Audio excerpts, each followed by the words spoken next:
Hello. We're back with the Federalist Papers after so long. I've been putting it off all this time because I find it interesting, but it's also uh, you have to be in the right mood, I guess. So I would like schedule it after work, and then get home from work, and I wouldn't feel like thinking about stuff. So I just wasn't really in the mood. Even though I find this stuff interesting, it's also kind of boring at the same time. It's just kind of political theory and that kind of thing. Hello, Angela. So you have to be in the right mood for it. I can't really just sit down and read a lot of stuff like this. I usually do read philosophy and political theory and history, but I can't do it for a long time. It's not like when I was a teenager and I would just get the newest Harry Potter book and sit down for hours at a time and read it and finish it over the weekend. Usually I can only read like an hour or so, and then it's like, all right, I got to put this down and do something else. So that's kind of why I've been slacking on getting this done, but I do want to finish. I think it's interesting. I think it's good. I think the history is good. And yeah, so we're on number 44, restrictions on the authority of the several states. And this is January 25th, 1788. Oh, you can see my cursor. How embarrassing. Hang on, let me change that.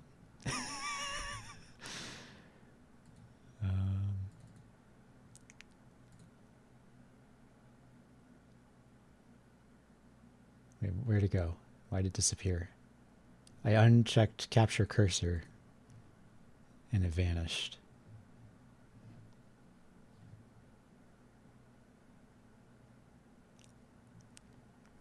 Harry Potter is lame and the roller coaster ride is terrible. I've never been on the ride. I liked the books at the time that they came out, at the age I was when they came out.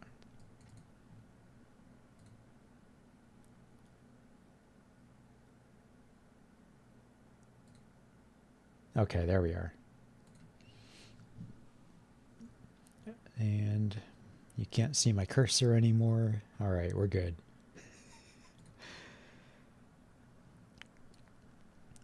Now everyone will know that I use the Ami cursor. But anyway, yeah. Restrictions on the authority of the several states. And this was by James Madison. To the people of the state of New York, a fifth class of provisions in favor of the federal authority consists of the following restrictions on the authority of the several states. 1. No state shall enter into any treaty, alliance, or confederation, grant letters of marque and reprisal, coin money, emit bills of credit, make anything but gold and silver a legal tender and payment of debts, to pass any bill of attainder ex post facto law, or law impairing the obligation of contracts, or grant any title of nobility. The prohibition against treaties, alliances, and confederations makes a part of the existing Articles of Union, and for reasons which need no explanation is copied into the new Constitution. The prohibition of letters of marque is another part of the old system, but is somewhat extended in the new. According to the former, I'm going to see how to pronounce that. I don't like interrupting. Mark? Oh, okay. Just Mark.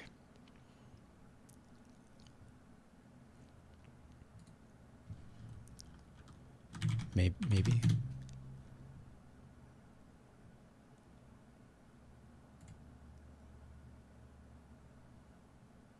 Mark.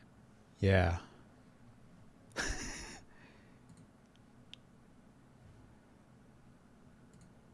Okay.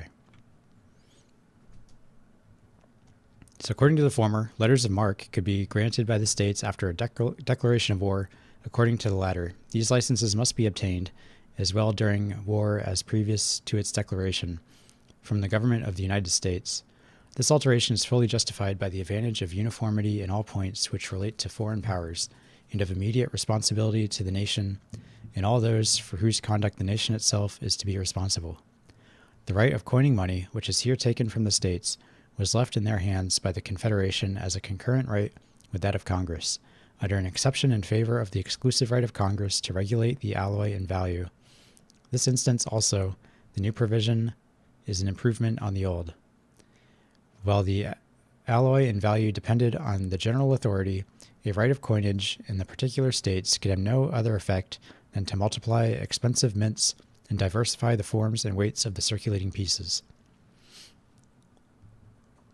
The latter inconveniency defeats one purpose for which the power was originally submitted to the federal head, and as far as the former might prevent an inconvenient remittance of gold and silver to the central mint for coinage, the end can be as well attained by local mints established under the general authority. The extension of the prohibition to bills of credit must give pleasure to every citizen, in proportion to his love of justice and his knowledge of the true springs of public prosperity. The loss which America has sustained since the peace from the pestilent effects of paper money on the necessary confidence between man and man, on the necessary confidence in the public councils, on the industry and morals of the people, and on the character of republican government, constitutes an enormous debt against the states chargeable with this unadvised measure, which must long remain unsatisfied, or rather an accumulation of guilt, which can be expiated no otherwise than by a voluntary sacrifice on the altar of justice, of the power which has been the instrument of it. In addition to these persuasive considerations, it may be observed that the same reasons which show the necessity of denying to the states the power of regulating coin prove with equal force that they ought not to be at liberty to substitute a paper medium in the place of coin. Had every state a right to regulate the value of its coin, there might be as many different currencies as states, and thus the intercourse among them would be impeded. Retrospective alterations in its value might be made, and thus the citizens of other states be injured, and animosities be kindled among the states themselves. The subjects of foreign powers might suffer from the same cause, and hence the union be discredited and embroiled by the indiscretion of a single member. No one of these mischiefs is less incident to a power in the states to emit paper money than to coin gold or silver. The power to make anything but gold and silver a tender in payment of debts is withdrawn from the states on the same principle with that of issuing a paper currency. Bills of attainder, ex post facto laws, and laws impairing the obligation of contracts are contrary to the first principles of the social compact, and to every principle of sound legislation. The two former are expressly prohibited by the declarations prefixed to some of the state constitutions, and all of them are prohibited by the spirit and scope of these fundamental charters. Our own experience has taught us, nevertheless, that additional offenses against these dangers ought not to be omitted. Very properly, therefore, have the Convention added this constitutional bulwark in favor of personal security and private rights, and I am much deceived if they have not, in so doing, as faithfully consulted the genuine sentiments as the undoubted interests of their constituents. The sober people of America are weary of the fluctuating policy which has directed the public councils. They have seen with regret and indignation that sudden changes in legislative interferences in cases affecting personal rights become jobs in the hands of enterprising and influential speculators, and snares to the more industrious and less informed part of the community. They have seen, too, that one legislative interference is but the first link of a long chain of repetitions, every subsequent interference being naturally produced by the effects of the preceding. They very rightly infer, therefore, that some thorough reform is wanting, which will banish speculations on public measures, inspire a general prudence and industry, and give a regular course to the business of society. The prohibition with respect to titles of nobility is copied from the Articles of Confederation and needs no comment.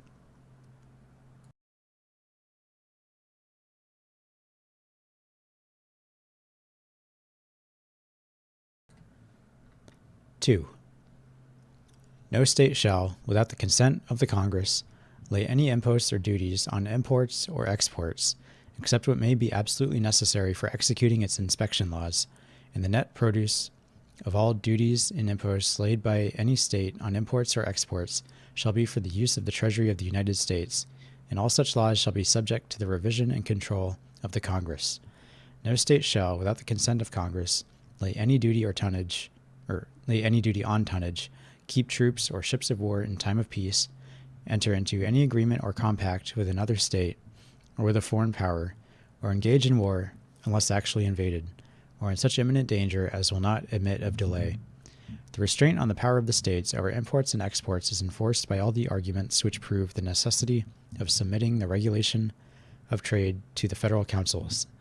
It is needless, therefore, to remark further on this head than that the manner in which the restraint is qualified seems well calculated at once to secure to the states a reasonable discretion in providing for the conveniency of their imports and exports, and to the United States a reasonable check against the abuse of this discretion. The remaining particulars of this clause fall within reasonings which are either so obvious or have been so developed that they may be passed over without remark. The sixth and last class consists of the several powers and provisions by which efficacy is given to all the rest. 1. Of these, the first is the power to make all laws which shall be necessary and proper for carrying into execution the foregoing powers, and all other powers vested by this Constitution and the government of the United States, or in any department or officer thereof. Few parts of the Constitution have been assailed with more intemperance than this. Yet, on a fair investigation of it, no part can appear more completely invulnerable. Without the substance of this power, the whole Constitution would be a dead letter, for whose object to the article, therefore, as a part of the Constitution, can only mean that the form of the provision is improper. But have they considered whether a better form could have been substituted? There are 4 other possible methods which the Constitution might have taken on this subject. They might have copied the second article of the existing Confederation, which would have prohibited the exercise of any power not expressly delegated. They might have attempted a positive enumeration of the powers comprehended under the general terms, necessary and proper. They might have attempted a negative enumeration of them, by specifying the powers excepted from the general definition. They might have been altogether silent on the subject, leaving these necessary and proper powers to construction and inference. Had the convention taken the first method of adopting the second article of Confederation, it is evident that the new Congress would be continually exposed, as their predecessors have been, to the alternative of construing the term expressly with so much rigor as to disarm the government of all real authority whatever, or with so much latitude as to destroy altogether the force of their restriction. It would be easy to show, if it were necessary, that no important power delegated by the Articles of Confederation has been or can be executed by Congress, without recurring more or less to the doctrine of construction or implication. As the powers delegated under the new system are more extensive, the government which is to administer it would find itself still more distressed with the alternative of betraying the public interests by doing nothing, or violating the Constitution by exercising powers indispensably necessary and proper, but at the same time not expressly granted. Had the convention attempted a positive enumeration of the powers necessary and proper for carrying their other powers into effect, the attempt would have involved a complete digest of laws on every subject to which the Constitution relates, accommodated to, not only to the existing state of things, but to all the possible changes which futurity may produce, for in every new application of a general power, the particular powers, which are the means of attaining the object of the general power, must always necessarily vary with that object, and be often properly varied while the object remains the same. Had they attempted to enumerate the particular powers or means not necessary or proper for carrying the general powers into execution, the task would have been no less chimerical, and would have been liable to this further objection, that every defect in the enumeration would have been equivalent to a positive grant of authority. If, to avoid this consequence, they had attempted a partial enumeration of the exceptions, and described the residue by the general terms, not necessary or proper, it must have happened that the enumeration would comprehend a few of the accepted powers only, that these would be such as would be least likely to be assumed or tolerated, because the enumeration would of course select such as would be least necessary or proper. and that the unnecessary and improper powers included in the residuum would be less forcefully accepted than if no partial enumeration had been made. Had the Constitution been silent on this head, there can be no doubt that all the particular powers requisite as means of executing the general powers would have resulted to the government by unavoidable implication. No axiom is more clearly established in law or in reason than that wherever the end is required, the means are authorized. Wherever a general power to do a thing is given, every particular power necessary for doing it is included. Had this last method, therefore, been pursued by the convention, every objection now urged against their plan would remain in all its plausibility, and the real inconveniency would be incurred of not removing a pretext which may be seized on critical occasions for drawing into question the essential powers of the Union. If it be asked what is to be the consequence in case the Congress shall misconstrue this part of the Constitution and exercise powers not warranted by its true meaning, I answer, the same as if they should misconstrue or enlarge any other power vested in them, as if the general power had been reduced to particulars, and any one of these were to be violated, the same, in short, as if the state legislatures should violate the irrespective constitutional authorities.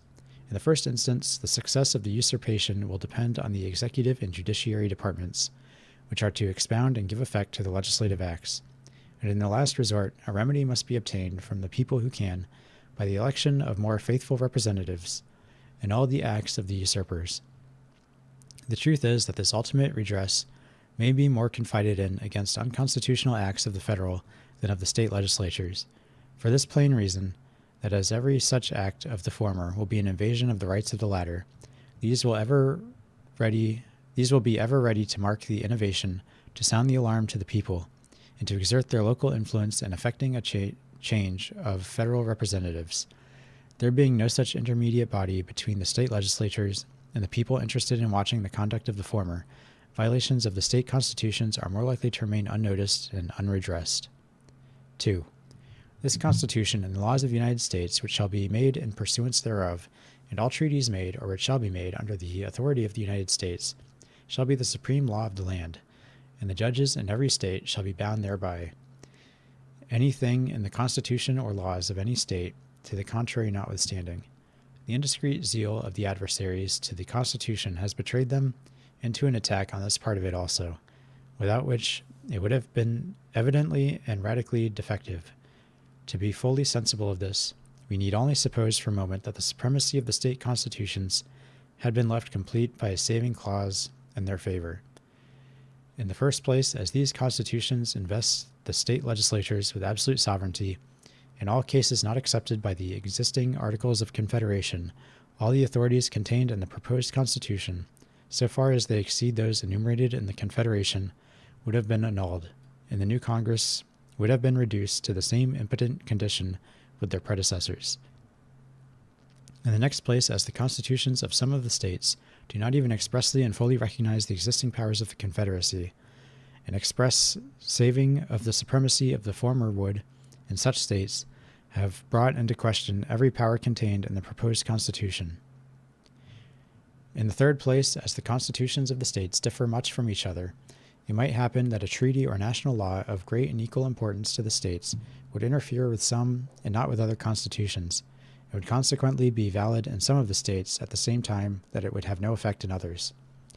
In fine, the world would have seen, for the first time, a system of government founded on an inversion of the fundamental principles of all government. It would have seen the authority of the whole society everywhere subordinate to the authority of the parts. Would have seen a monster in which the head was under the direction of the members. The senators and representatives and the members of the several state legislatures, and all executive and judicial officers, both of the United States and the several states, shall be bound by oath or affirmation to support this Constitution. It has been asked why it was thought necessary that the state magistracy should be bound to support the federal Constitution, and unnecessary that a like oath should be imposed on the officers of the United States in favor of the state constitutions. Several reasons might be assigned for the distinction. I content myself with one, which is obvious and conclusive. The members of the federal government will have no agency in carrying the state constitutions into effect. The members and officers of the state governments, on the contrary, will have an essential agency in giving the effect to the federal Constitution. The election of the President and Senate will depend, in all cases, on the legislatures of the several states, and the election of the House of Representatives will equally depend on the same authority in the first instance and will probably forever be conducted by the officers and according to the laws of the states. Among the provisions for giving efficacy to the federal powers might be added those which belong to the executive and judiciary departments, but as these are reserved for particular examination in another place, I pass them over in this. We have now reviewed in detail all the articles composing the sum or quantity of power delegated by the proposed Constitution to the federal government, and are brought to this undeniable conclusion that no part of the power is unnecessary or improper for accomplishing the necessary objects of the Union. The question, therefore, whether this amount of power shall be granted or not, resolves itself into another question, whether or not a government commensurate to the exigencies of the Union shall be established, or, in other words, whether the Union itself shall be preserved. Publius. So there's some interesting things in there. All right, let's see what's in the chat first. The roller coaster ride is scary and makes you dizzy. I think that's like all roller coaster rides, isn't it? I mean, they're all kind of like that. I've never been a fan of rides at parks. I like eating all the nasty fried food, and you know some of the rides are okay. Like the teacups, those are good. But roller coasters have never been my thing.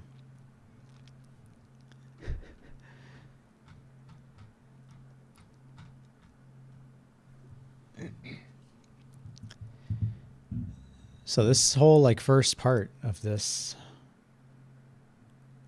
well, it's really this sentence, and everything else is kind of amplifying this. But you can see how we've kind of violated this by putting in the Federal Reserve, instituting the Federal Reserve. Even though, you could try to split hairs and turn this into a semantic argument, like, oh, well, they said the states and the Federal Reserve is a private institution, but I think it's fairly obvious that he's saying that this is like a federal thing. At least that's how it seems to me, that this should be on the federal level. This one is special.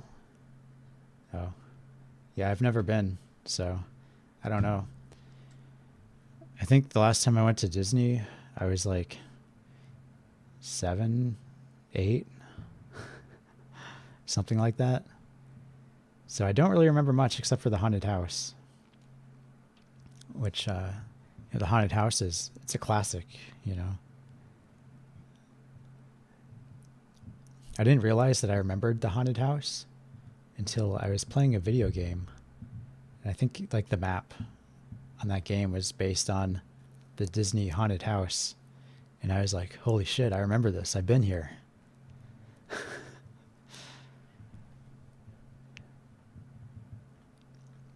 There's something else in here that I was going to talk about. What was it?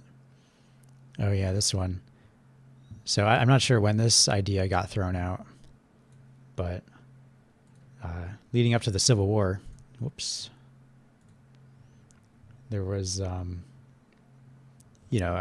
duties and taxes being placed on the southern states by the northern states.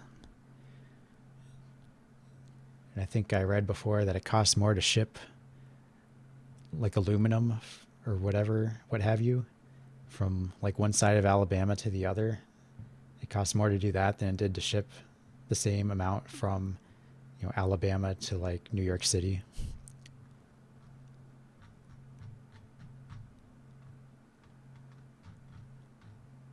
All right, so next is 45. How far am I going today? 47? Yeah, we're reading through 47. That's the plan so far.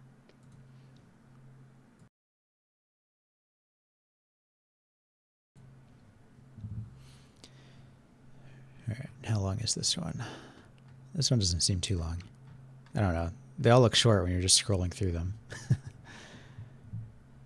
And relatively, they're all short. They're all about 5 or 6 pages in the physical copy that I have.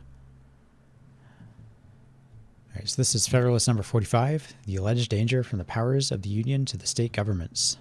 Considered for the Independent Journal, Saturday, January 26, 1788. So I'm not really sure what that means. Considered for the Independent Journal? Was it published or was it ain't? Whatever. Since it made it into the final thing, I'm assuming it was published. But it's just kind of a weird phrasing, I think. Anyway, this is by James Madison also. To the people of the state of New York, having shown that no one of the powers transferred to the federal government is unnecessary or improper, the next question to be considered is whether the whole mass of them will be dangerous to the portion of authority left in the several states. The adversaries to the plan of the convention, instead of considering in the first place what degree of power was absolutely necessary for the purposes of the federal government, have exhausted themselves in a secondary inquiry into the possible consequences of the proposed degree of power to the governments of the particular states.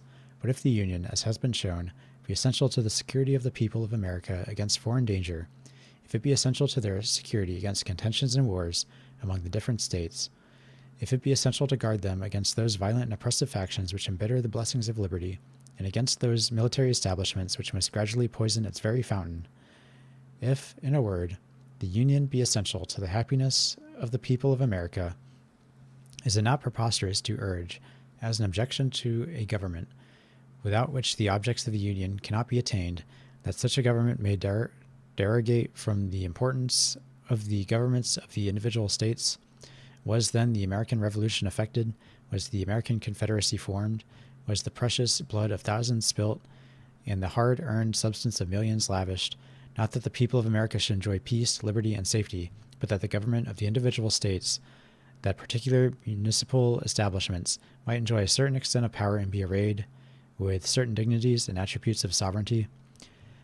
We have heard of the impious doctrine in the old world that the people were made for kings, not kings for the people.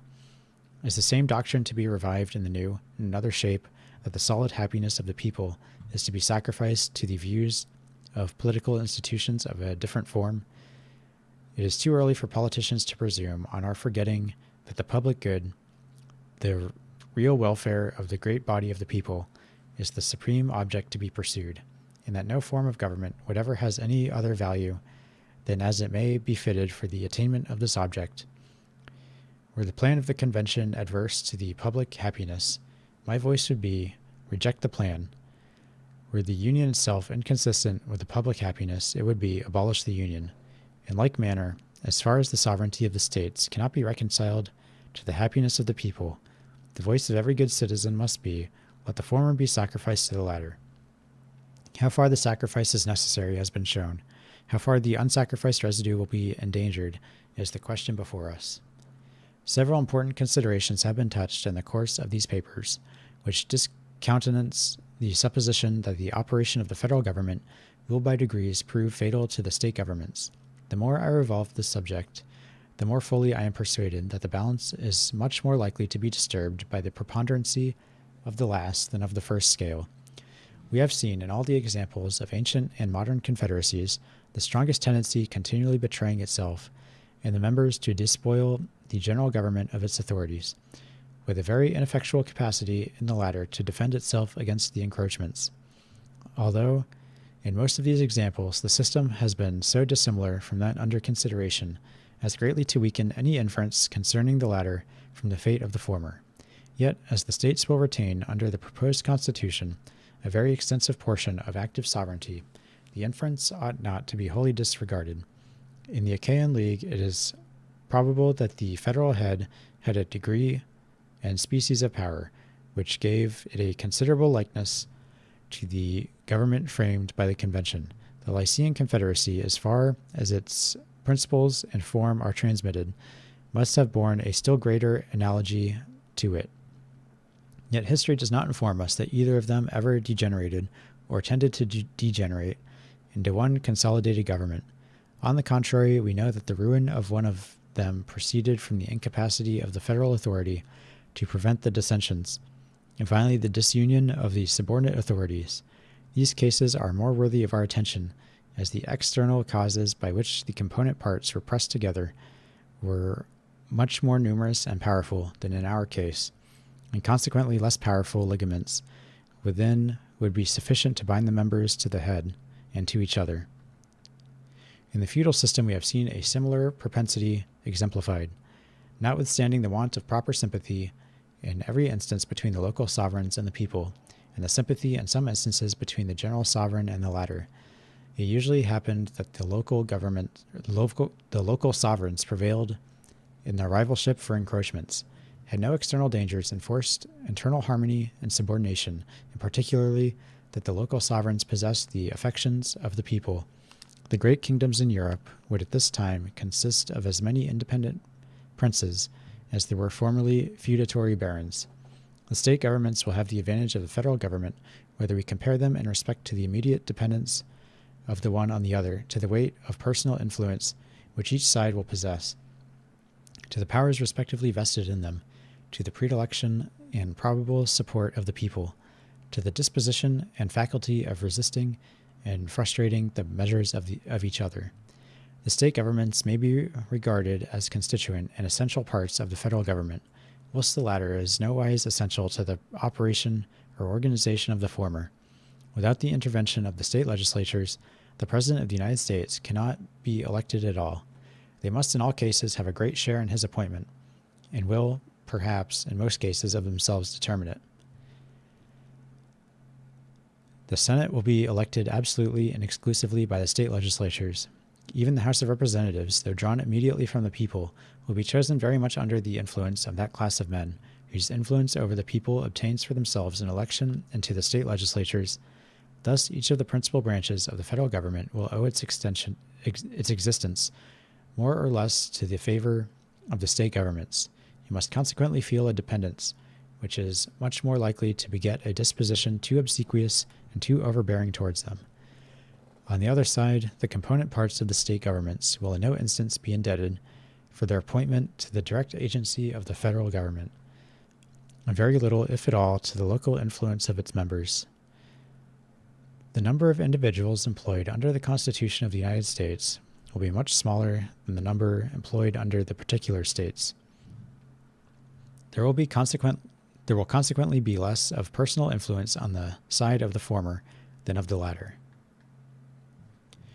The members of the legislative, executive, and judiciary departments of 13 and more states, the justices of peace, officers of militia, ministerial officers of justice, with all the county, corporation, and town officers, for 3 millions and more of people, intermixed and having particular acquaintance with every class and circle of people, must exceed, beyond all proportion, both in number and influence, those of every description who will be employed in the administration of the federal system. Compare the members of the 3 great departments of the 13 states, excluding from the judiciary department the justices of peace, with the members of the corresponding department of the single government of the Union. Compare the militia officers of 3 millions of people with the military and marine officers of any establishment which is within the compass of probability, or, I may add, of possibility. In this view alone, we may pronounce the advantage of the states to be decisive. If the federal government is to have collectors of revenue, the state governments will have theirs also. And as those of the former will be principally on the seacoast, and not very numerous, whilst those of the latter will be spread over the face of the country, and will be very numerous.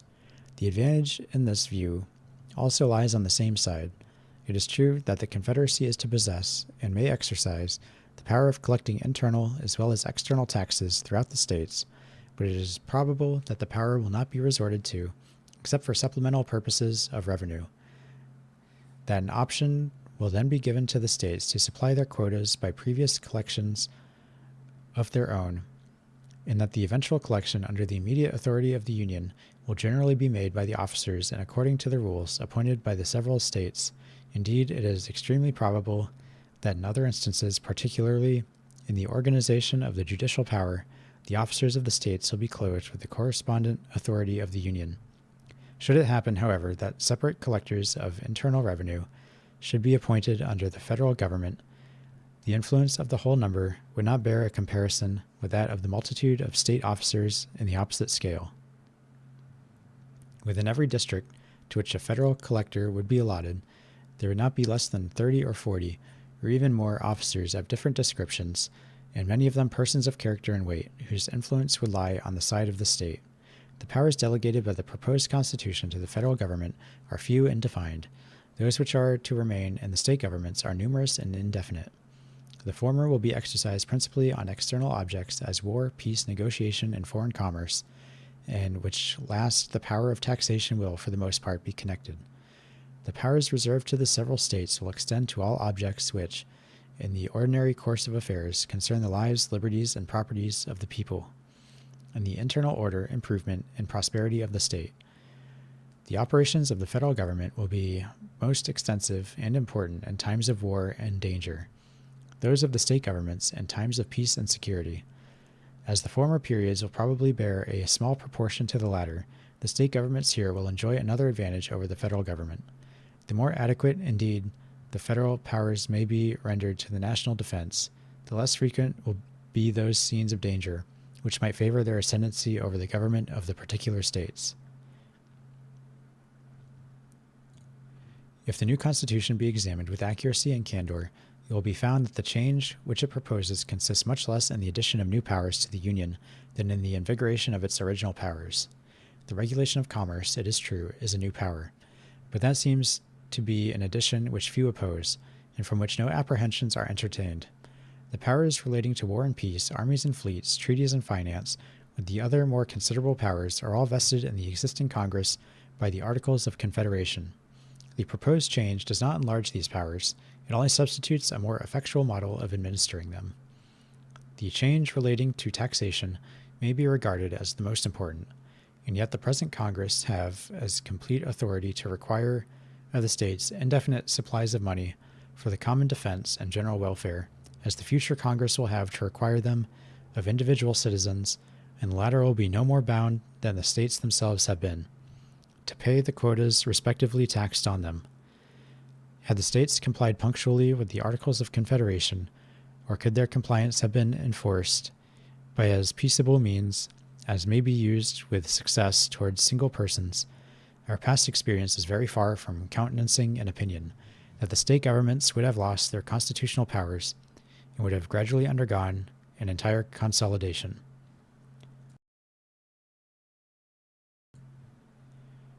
To maintain that such an event would have ensued would be to say at once that the existence of the state governments is incompatible with any system whatever that accomplishes the essential purposes of the Union. So there he's just talking about, kind of the differences between the state and the federal governments, and that the rights of the states are protected. The federal government only should be in a few different realms, which that's what the Constitution also says. But nowadays, the states basically have no power. They don't really do much of anything other than provide salaries to lazy politicians. But nowadays they're not really, it's the federal government doing everything, so it's just bloated and obscene.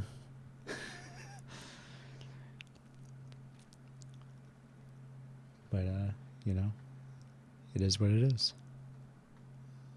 So let's see, we got two more. I think one of these was about the same length. Yeah. And then one of these was a little bit longer.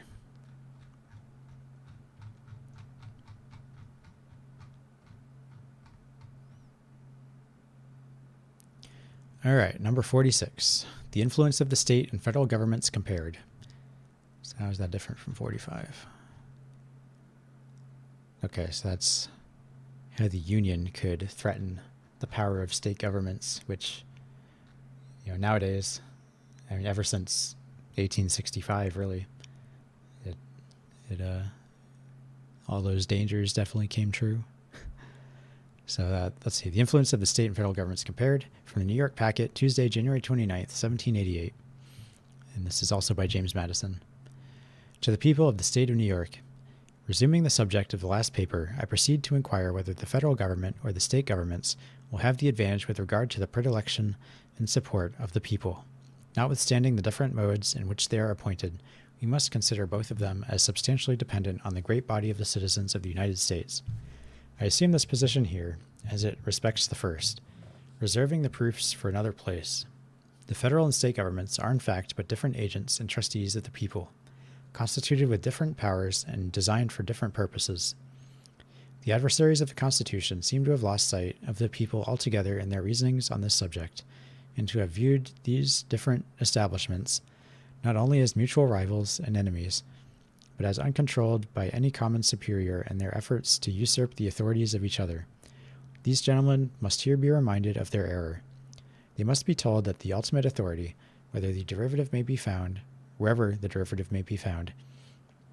resides in the people alone, that it will not depend merely on the comparative ambition or address of different governments, whether either or which of them will be able to enlarge its sphere of jurisdiction at the expense of the other. Truth, no less than decency, requires that the event in every case should be supposed to depend on the sentiments and sanction of their common constituents. Many considerations, besides those suggested on a former occasion, seem to place it beyond doubts that the first and most natural attachment of the people will be to the governments of their respective states, and to the administration of these greater number of individuals will expect to rise. From the gift of these greater number of offices and emoluments will flow. By the superintending care of these, all the more domestic and personal interests of the people will be regulated and provided for. With the affairs of these, the people will be more familiarly and minutely conversant, and with the members of these will a greater proportion of the people have the ties of personal acquaintance and friendship, and of family and party attachments. On the side of these, therefore, the popular bias may well be expected most strongly to incline. Experience speaks the same language in this case.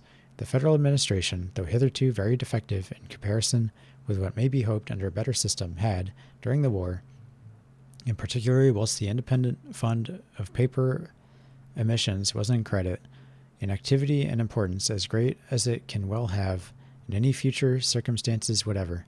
It was engaged, too, in a course of measures which had for their object the protection of everything that was clear, and the acquisition of everything that could be desirable to the people at large.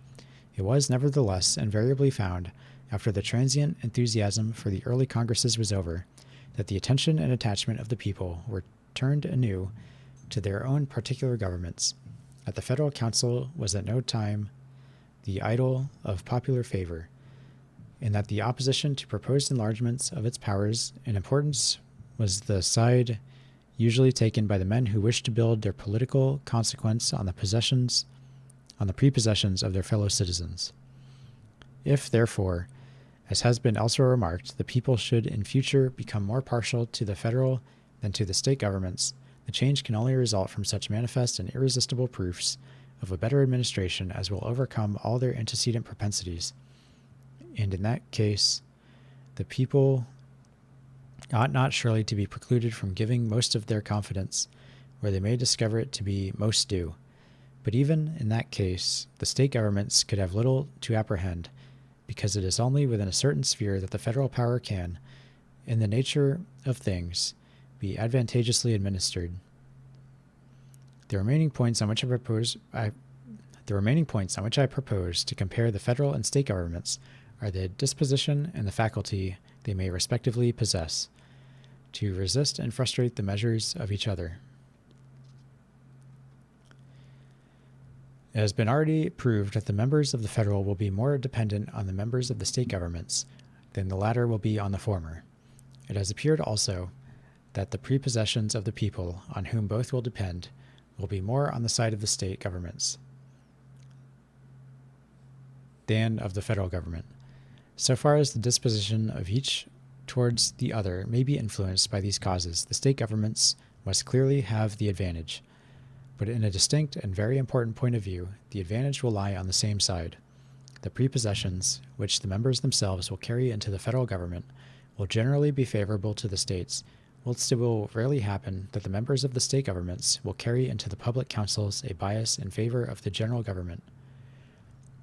A local spirit will infallibly prevail, much more in the members of Congress than a national spirit will prevail in the legislatures of the particular states. Everyone knows that a great proportion of the errors committed by the state legislatures proceeds from the disposition of the members to sacrifice the comprehensive and permanent interest of the state to the particular and separate views of the counties or districts in which they reside. And if they do not sufficiently enlarge their policy to embrace the collective welfare of their particular state, how can it be imagined that they will make the aggregate prosperity of the Union and the dignity and respectability of its government the objects of their affections and consultations?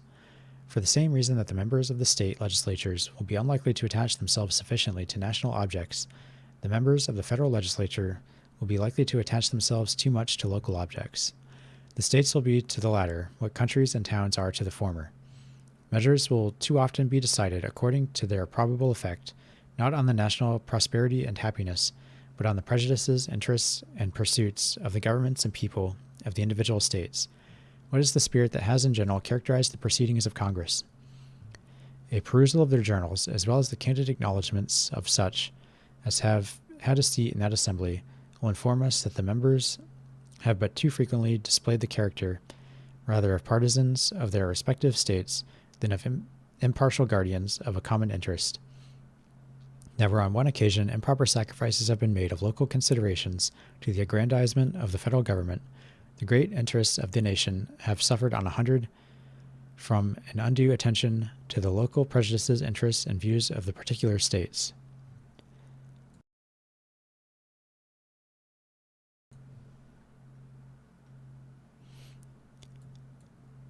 I mean not by these reflections to insinuate that the new federal government will not embrace a more enlarged plan of policy than the existing government may have pursued, much less than its views will be as confined as those of the state legislatures, but only that it will partake sufficiently of the spirit of both to be disinclined to invade the rights of the individual states or the prerogatives of their governments. The motives on the part of the state governments to augment their prerogatives by defalcations from the federal government will be overruled by no reciprocal predispositions in the members. Were it admitted, however, that the federal government may feel an equal disposition with the state governments to extend its power beyond the due limits, the latter would still have the advantage in the means of defeating such encroachments.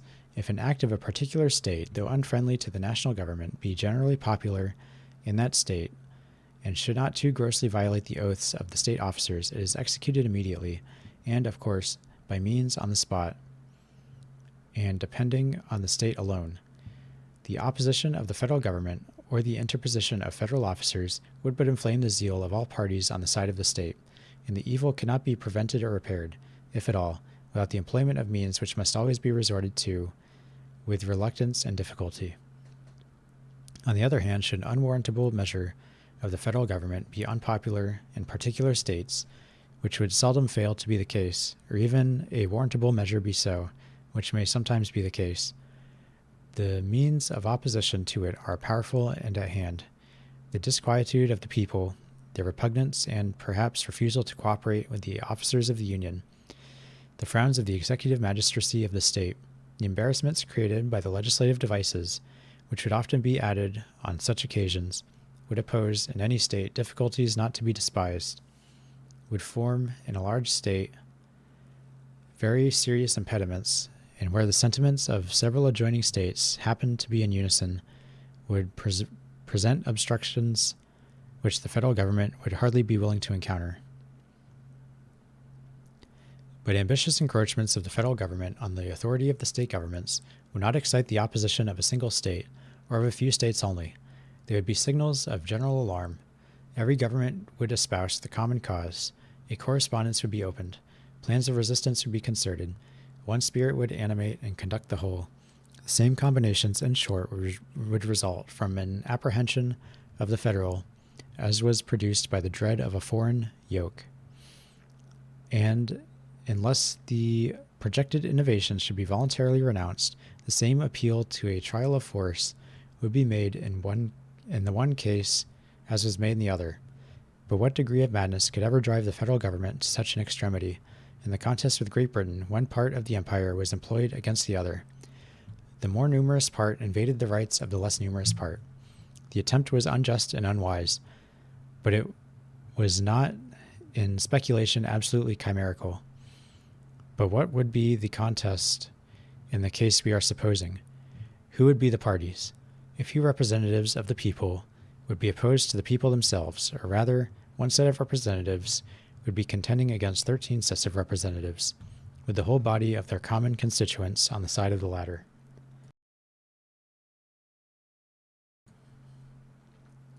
The only refuge left for those who prophesy the downfall of the state governments is the visionary supposition that the federal government may previously accumulate a military force for the projects of ambition. The reasonings contained in these papers must have been employed to little purpose indeed, if it could be necessary now to disprove the reality of this danger, that the people and the states should, for a sufficient period of time, elect an uninterrupted succession of men ready to betray both, that the traitors should, throughout this period, uniformly and systematically pursue some fixed plan for the extension of the military establishment, that the governments and the people of the states should silently and patiently behold the gathering storm, and continue to supply them materials until it should be prepared to burst on their own heads, must appear to every one more like the incoherent dreams of a delirious jealousy, or the misjudged exaggerations of a counterfeit zeal, than like the sober apprehensions of genuine patriotism. Extravagant as the supposition is, let it however be made. Let a regular army, fully equal to the resources of the country, be formed, and let it be entirely at the devotion of the federal government. Still, it would not be going too far to say that the state governments, with the people on their side, would be able to repel the danger. The highest number to which, according to the best computation, a standing army can be carried in any country does not exceed 1/100th part of the whole number of souls, or 1/25th part of the number able to bear arms. This proportion would not yield in the United States an army of more than 25 or 30,000 men. To these would be opposed a militia amounting to near 500,000 of citizens with arms in their hands, offered by men chosen from among themselves, fighting for their common liberties, and united and conducted by governments possessing their affections and confidence. It may well be doubted whether a militia thus circumstanced could ever be conquered by such a proportion of regular troops. Those who are best acquainted with the last successful resistance of this country against the British arms will be most inclined to deny the possibility of it. Besides the advantage of being armed, which the Americans possess over the people of almost every other nation, the existence of subordinate governments to which the people are attached and by which the militia officers are appointed forms a barrier against the enterprises of ambition, more insurmountable than any which a simple government of any form can admit of. Notwithstanding the military establishments and the several kingdoms of Europe, which are carried as far as the public resources will bear, the governments are afraid to trust the people with arms, and it is not certain that with this aid alone they would not be able to shake off their yokes. But were the people to possess the additional advantages of local governments chosen by themselves, who could collect the national will and direct the national force of officers appointed out of the militia by these governments, and attached both to them and to the militia, it may be affirmed with the greatest assurance that the throne of every tyranny in Europe would be speedily overturned, in spite of the legions which surround it.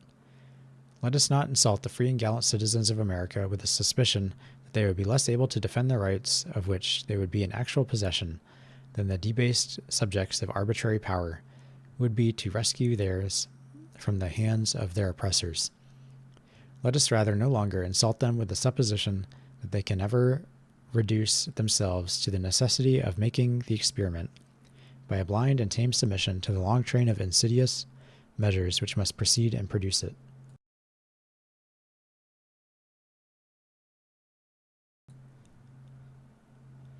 The argument under the present head may be put into a very concise form, which appears altogether conclusive. Either the mode in which the federal government is to be constructed will render it sufficiently dependent on the people, or it will not. On the first supposition, it will be restrained by that dependence from forming schemes obnoxious to their constituents. On the other supposition, it will not possess the confidence of the people, and its schemes of usurpation will be easily defeated by the state governments, who will be supported by the people. On summing up the considerations stated in this and the last paper, they seem to amount to the most convincing evidence that the powers proposed to be lodged in the federal government, are as little formidable to those reserved to the individual states as they are indispensably necessary to accomplish the purposes of the Union, and that all those alarms which have been sounded of a meditated and consequential annihilation of the state governments must, on the most favorable interpretation, be ascribed to the chimerical fears of the authors of them. Publius. So yeah, that was just kind of continuing the last thing, but I recently read Jean-Jacques Rousseau's Discourses and his Social Contract, and you can see some of that influence here where it's talking about kind of the will of the people, what Rousseau called the general will. And the founders, it seems they believed that with local governments and a federal government, the general will would be more represented by the local governments, and then they would funnel that up to the federal government. But I'm not a big fan of Rousseau after reading the Social Contract. So whether his ideas are helpful for Americans, I guess, is up for debate, maybe. But the founders seem to be at least influenced by it. They don't agree with everything, obviously. Rousseau is more for direct democracy, but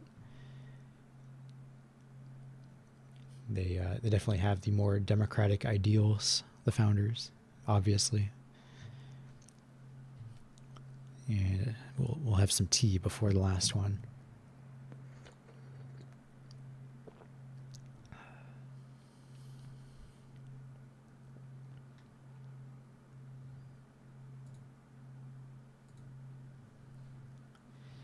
This one I think it's about the same length, maybe. I guess it's a little longer. Probably about the same length as the first one we read.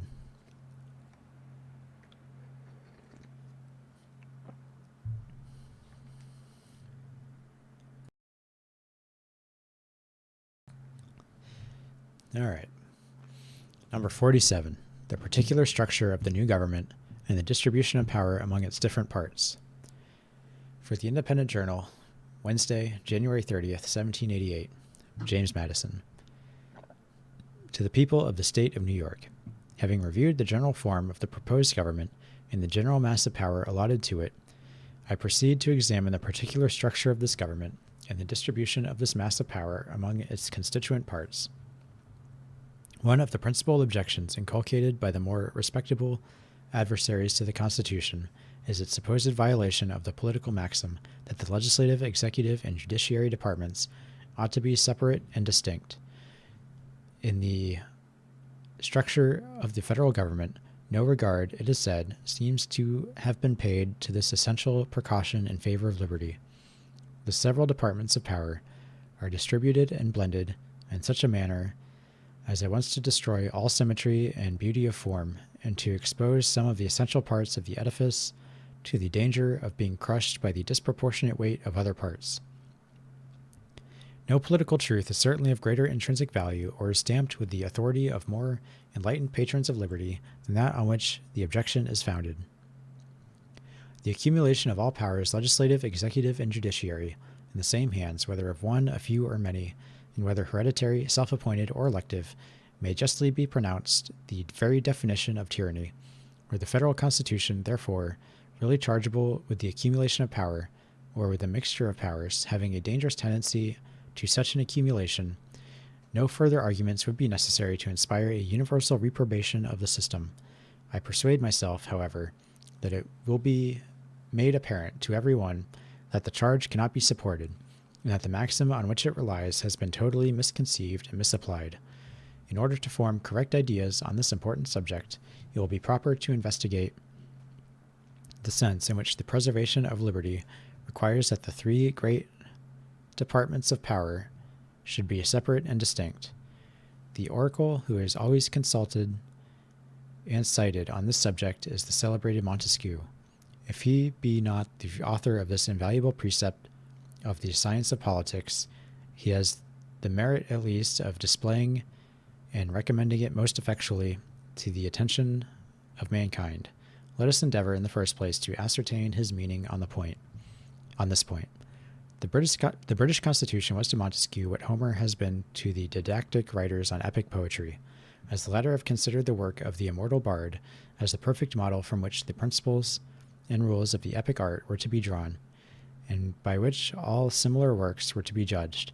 So this great political critic appears to have viewed the Constitution of England as the standard, or to use his own expression as the mirror of political liberty, and to have delivered in the form of elementary truths the several characteristic principles of that particular system, though we may be sure, then, not to mistake his meaning. In this case, let us recur to the source from which the maxim was drawn. On the slightest view of the British Constitution, we must perceive that the legislative, executive, and judiciary departments are by no means totally separate and distinct from each other.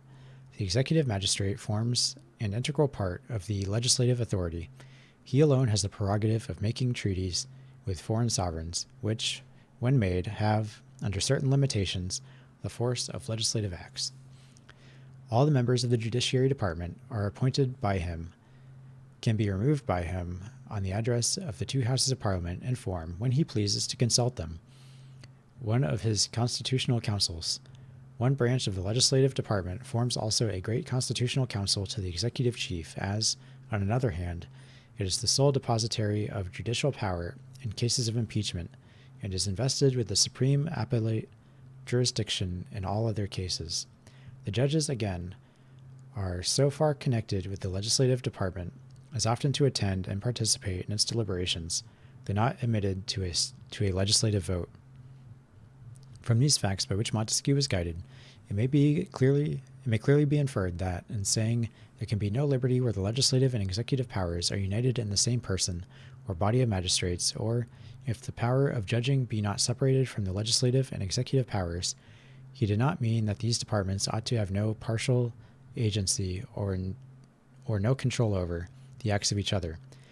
His meaning, as his own words import, and still more conclusively as illustrated by the example in his eye, can amount to no more than this, that where the whole power of one department is exercised by the same hands which possesses the whole power of another department, the fundamental principles of a free constitution are subverted. This would have been the case in the constitution examined by him if the king, who is the sole executive magistrate, had possessed also the complete legislative power, or the supreme administration of justice, or if the entire legislative body had possessed the supreme judiciary, or the supreme executive authority. This, however, is not among the vices of that constitution. The magistrate in whom the whole executive power resides cannot of himself make a law, though he can put a negative on every law, nor administer justice in person, though he has the appointment of those who do administer it. The judges can exercise no executive prerogative, though they are shoots from the executive stock, nor any legislative function, though they may be advised with by the legislative councils. The entire legislature can perform no judiciary act, though by the joint act of two of its branches the judges may be removed from their offices, and though one of its branches is possessed of the judicial power in the last resort, the entire legislature, again, can exercise no executive prerogative. Though one of its branches constitutes the supreme executive magistracy, and another, on the impeachment of a third, can try and condemn all these subordinate officers in the executive department. The reasons on which Montesquieu grounds his maxim are a further demonstration of his meaning. When the legislative and executive powers are united in the same person or body, says he, there can be no liberty, because apprehensions may arise lest the same monarch or senate should enact tyrannical laws to execute them in a tyrannical manner. Again, where the power of judging joined with the legislative, the life and liberty of the subject would be exposed to arbitrary control, for the judge would then be the legislator. Were it joined to the executive power, the judge might behave with all the violence of an oppressor. Some of these reasons are more fully explained in other passages, but briefly stated as they are here, they sufficiently establish the meaning which we have put on the celebrated maxim of this celebrated author. If we look into the constitutions of the several states, we find that, notwithstanding the emphatical and, in some instances, the unqualified terms in which this axiom has been laid down, There is not a single instance in which the several departments of power have been kept absolutely separate and distinct. New Hampshire, whose constitution was the last formed, seems to have been fully aware of the impossibility and inexpediency of avoiding any mixture whatever of these departments, and has qualified the doctrine by declaring that the legislative, executive, and judiciary powers ought to be kept as separate from and independent of each other as the nature of a free government will admit, or as is consistent with that chain of connection that binds the whole fabric of the Constitution in one indissoluble bond of unity and amity. Her Constitution accordingly mixes these departments in several respects. The Senate, which is a branch of the legislative department, is also a judicial tribunal for the trial of impeachments. The President, who is the head of the executive department, is the presiding member also of the Senate, and, besides an equal vote in all cases, has a casting vote in case of a tie. The executive head is himself eventually elected every year by the legislative department, and his council is every year chosen by and from the members of the same department. Several of the officers of state are also appointed by the legislature, and the members of the judiciary departments are appointed by the executive department. The Constitution of Massachusetts has observed a sufficient, though less pointed caution in expressing this fundamental article of liberty. It declares that the legislative department shall never exercise the executive and judicial powers, or either of them. The executive shall never exercise the legislative and judicial powers, or either of them. The judicial shall never exercise the legislative and executive powers, or either of them. This declaration corresponds precisely with the doctrine of Montesquieu, as it has been explained, and is not a single point violated by the plan of the Convention. It goes no farther than to prohibit any one of the entire departments from exercising the powers of another department. In the very Constitution to which it is prefixed, a partial mixture of powers has been admitted. The executive magistrate has a qualified negative on the legislative body, and the Senate, which is a part of the legislature, and the Senate, which is a part of the legislature, is a court of impeachment for members both of the executive and judiciary departments. The members of the judiciary department, again, are appointable by the executive department and removable by the same authority on the address of the two legislative branches. Lastly, a number of the officers of government are annually appointed by the legislative department. As the appointment to offices, particularly executive offices, is in its nature an executive function, the compilers of the Constitution have, in this last point at least, violated the rule established by themselves. I pass over the constitutions of Rhode Island and Connecticut because they were formed prior to the Revolution, and even before the principle under examination had become an object of political attention. The Constitution of New York contains no declaration on this subject, but appears very clearly to have been framed with an eye to the danger of improperly blending the different departments. It gives, nevertheless, to the executive magistrate the partial control over the legislative department, and what is more, gives a like control to the judiciary department, and even blends the executive and judiciary departments in the exercise of this control. In this council of appointment, members of the legislative are associated with the executive authority, and the appointment of officers, both executive and judiciary, and its court for the trial of impeachments and correction of errors is to consist of one branch of the legislature and the principal members of the judiciary department. The Constitution of New Jersey has blended the different powers of government more than any of the preceding. The governor, who is the executive magistrate, is appointed by the legislature, is chancellor and ordinary, or surrogate of the state, is a member of the Supreme Court of Appeals, and president with a casting vote of one of the legislative branches. The same legislative branch acts again as executive council of the governor, and with him constitutes the Court of Appeals. The member of the judiciary department are appointed by the legislative department and removable by one branch of it on the impeachment of the other. According to the Constitution of Pennsylvania, the president, who is the head of the executive department, is annually elected by a vote in which the legislative department predominates. In conjunction with an executive council, he appoints the members of the judiciary department and forms a court of impeachment for trial of all officers judiciary as well as executives. The judges of the Supreme Court and justices of the peace seem also to be removable by the legislature, and the executive power of pardoning in certain cases to be referred to the same department. The members of the Executive Council are made ex officio justices of peace throughout the state.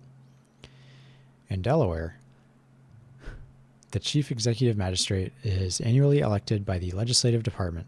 The speakers of the two legislative branches are vice presidents in the executive department. The executive chief, with 6 others, appointed 3 by each of the legislative branches, constitutes the Supreme Court of Appeals. He is joined with the legislative department in the appointment of the other judges. Throughout the states, it appears that the members of the legislature may at the same time be justices of the peace. In this state, the members of one branch of it are ex officio justices of the peace, and are also the members of the Executive Council. The principal officers of the executive department are appointed by the legislative, and one branch of the latter forms a court of impeachments.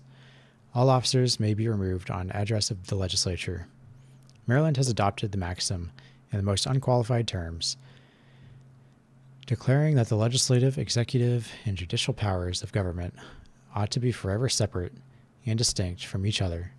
Her constitution notwithstanding makes the executive magistrate appointable by the legislative department and the members of the judiciary by the executive department. The language of Virginia is still more pointed on this subject. Her constitution declares that the legislative, executive, and judiciary departments shall be separate and distinct, so that neither exercise the powers properly belonging to the other, nor shall any person exercise the powers of more than one of them at the same time, except that the justices of county courts shall be eligible to either House of Assembly. Yet we find not only this express exception with respect to the members of the inferior courts, but that the chief magistrate with his executive council are appointable by the legislature, that 2 members of the latter are triennially displaced at the pleasure of the legislature, and that all the principal offices, both executive and judiciary, are filled by the same department. The executive prerogative of pardon, also, is in one case vested in the legislative department. The Constitution of North Carolina, which declares that the legislative, executive, and supreme judicial powers of government ought to be forever separate and distinct from each other, refers at the same time to the legislative department, the appointment not only of the executive chief, but all the principal officers within both that and the judiciary department.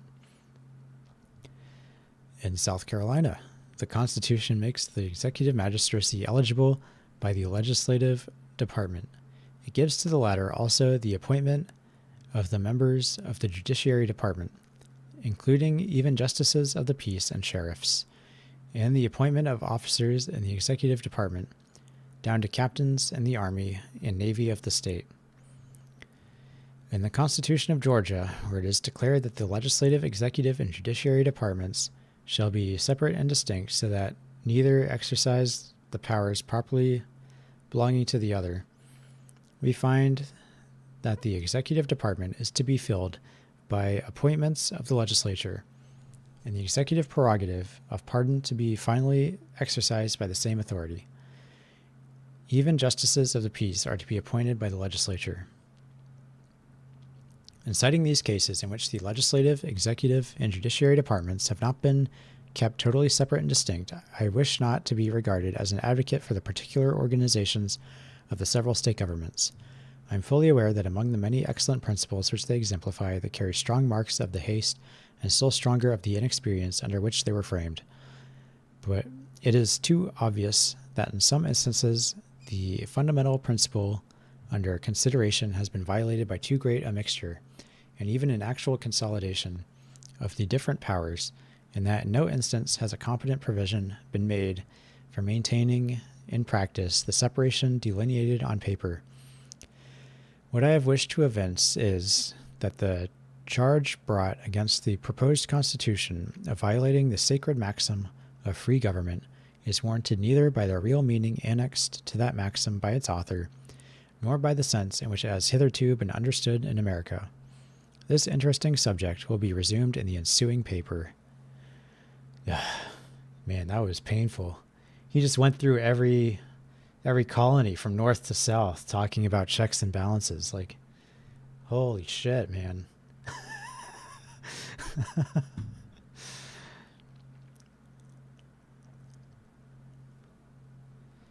All right, so I guess this one is going to follow the same subject. Hopefully it's not as painful to read. I'm not going to read it today, but that's where we'll start next time. It seems like it's pretty short. So yeah, this one's just about checks and balances, which is kind of a system that I think we take for granted nowadays. Because, it's just there, but at this time, it wasn't just there. So he was going through all these examples showing how different states were trying to set up their own checks and balances systems. And really, I think he could have just given like 2 examples just to show like, oh yeah, these are what these guys are doing. Not going through every single colony, but he can write what he wants. He's James Madison. But that's it for today. I'm not used to reading anymore out loud.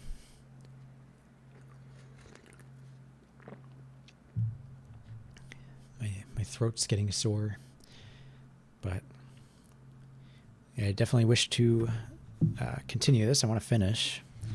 I don't know when I want to be finished by, just, before I die.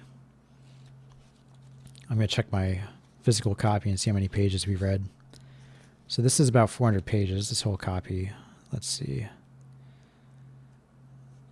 432 pages. And we're on 48, up to 48. So we read about 24 pages today. So, roughly 5%, which isn't bad, I don't think. We're over halfway there. So we'll probably be done by the end of the year, I would think. I do have a vacation at the beginning of April. And then in October, I will be back to working 6 days a week, so I won't be doing this during that period.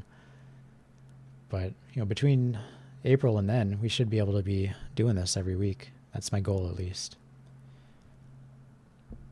As long as I'm not, sick or whatever, because I don't want to be sniffling into the microphone as I read or anything. But let's see. Tomorrow, I'm going to be playing Momodora. I'm going to be starting the series. I've never played it before, so I'm looking forward to it. I'm going to be starting with number 1, of course, which is free. And then we'll just be going from there. I think there are 5 games in total. And I think they're all fairly short. It should only be 1 or 2 streams per game. So we'll just, we'll get on that. And I'm thinking of playing some more Undertale later in a couple hours. We'll see. So yeah, thank you, Angela, and anyone who was lurking or anyone who's watching the VOD for being with me again today. And I'll see you all later. Bye.